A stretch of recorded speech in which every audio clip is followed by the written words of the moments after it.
Welcome back everybody to another product review. Today we're going to be talking about the Essentials Kit, or you could even say Starter Set 2.0. We've already gone over 2 starter sets and now this is a $5 increase for what is a lot more effective.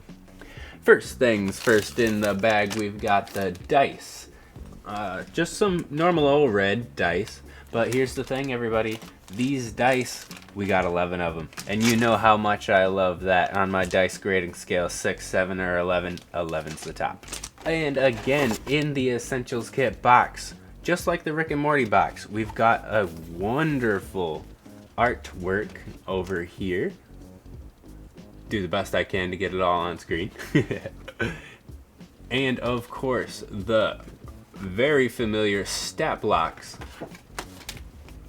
And of course, the very familiar stat blocks in the center. What can you say about a Dungeon Master screen except this is awesome to include, especially since pretty much almost any product is kind of meant for the Dungeon Master. So good on you guys for putting one in here for everyone who will actually buy this box.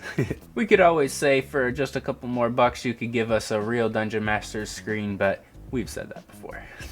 This right here is actually really cool about the Essentials Kit. It gives you a map, or what I would call a poster, of the area. So you've got that one right here that shows the general wilderness around, and then this one right here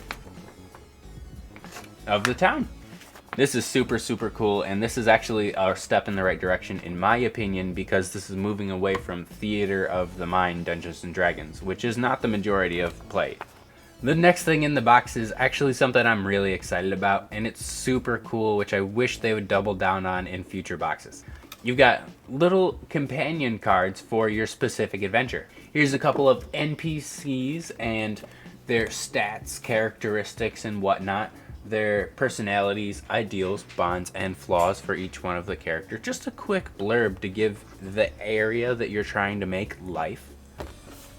And this is really cool for people who are new Dungeon Masters who might not be too good at it. Who wouldn't be happy about a giant wall of magic items? You gotta love that, everybody.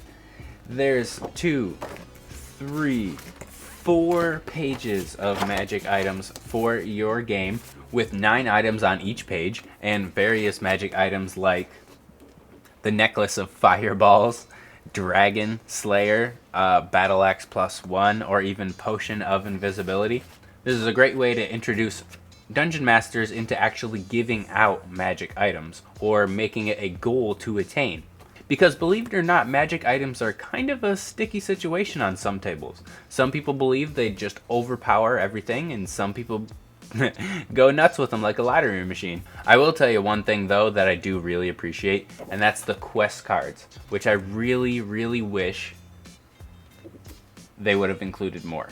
And now, side quests on like a specific campaign aren't really that cool. You don't want to deter your party from doing what you want them to do. But if you had a notice board or something where a bunch of quests could be kept, held, and handled, or just ignored, then that is something that could be really fun. And I think these do a really great job. And if you did want to expand on this specific card holding Essentials Kit more, I would probably go with something like the side quest decks. This product came out a couple of years later, and it is exactly what they were trying to do with these quest cards here.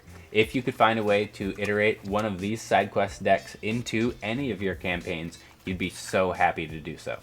Something that I do think is kind of weird about the cards is they're, cardboard, and they're on a serrated edge, which is definitely gonna wear out if you get to using them more than once or twice. And we've got condition cards. I don't really think those are very necessary to be on a card that you have to hand out to somebody to maybe like constantly remind them that they have a specific condition. Or if they wanted to know what that specific condition was, there's a lot more resources that people have to be able to look that up. That's not going to take up 27 spaces of cards. I would have preferred 27 more magic items, quests, or people to interact with. This one's kind of cool and kind of not, depending on what you're looking for. Blank character sheets. You should just obviously make your own character if you were going to play any random game of Dungeons and Dragons. I may not be against that idea because I always make my own character whenever I start a new campaign. But if there was pre-generated characters, it would give us as dungeon masters to see what you think should be run through this level 1 through 5 campaign of 4 to 6 players. So just power scaling in general, we'd be able to tell what's going on or how we could change things, or if somebody is going to enter the game a little bit under or overpowered. Of course, we've got our obligatory missed opportunity here. That's the floppy paper that does almost nothing and doesn't give us anything for our purchase online, even though we spent 25 bucks on cardboard. Next up after this is going to be the Essentials Rulebook, and as it may be the most plain Jane thing I've seen from Wizards of the Coast, I gotta say I really love this thing. It's pretty nuts that this is the only rulebook that actually included sidekick rules to be able to actually play with 2 players, because it would absolutely be impossible otherwise.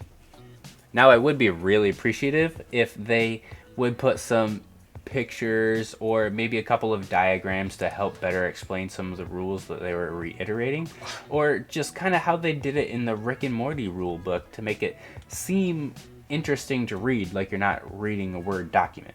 That would be really cool, and that's the only improvement that I could actually give to this rule book.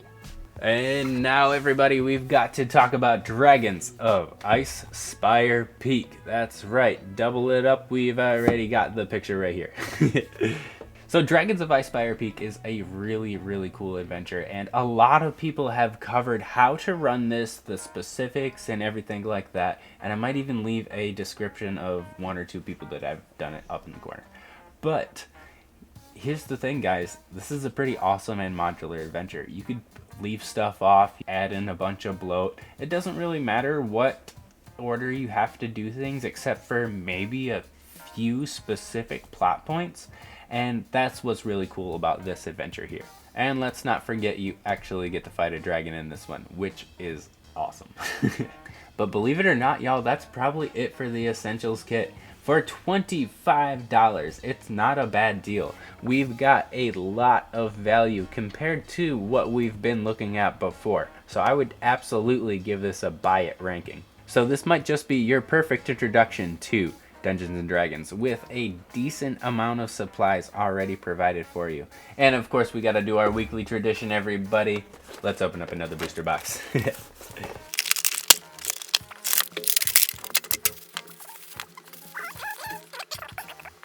That was actually really cool, guys. We've got ourselves another freaking lizard man.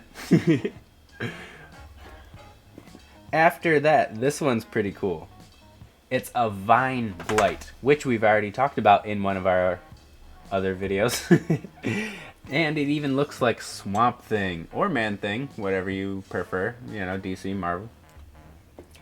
After that, we've got a Winged Kobold, and this is really, really nice. I want to get like 6 more of these. And, ooh, for the big one, guys, we've got a Fire Giant Skeleton. So specific. Give that one a go. And hopefully you'll be able to see right down over here. I've got a new white box and a turntable, so let's see if that works. But otherwise, guys, thank you so much for watching. I really appreciate you sticking around till the end. And if you like this video, don't you forget to like, comment, or subscribe. And I'll see you later.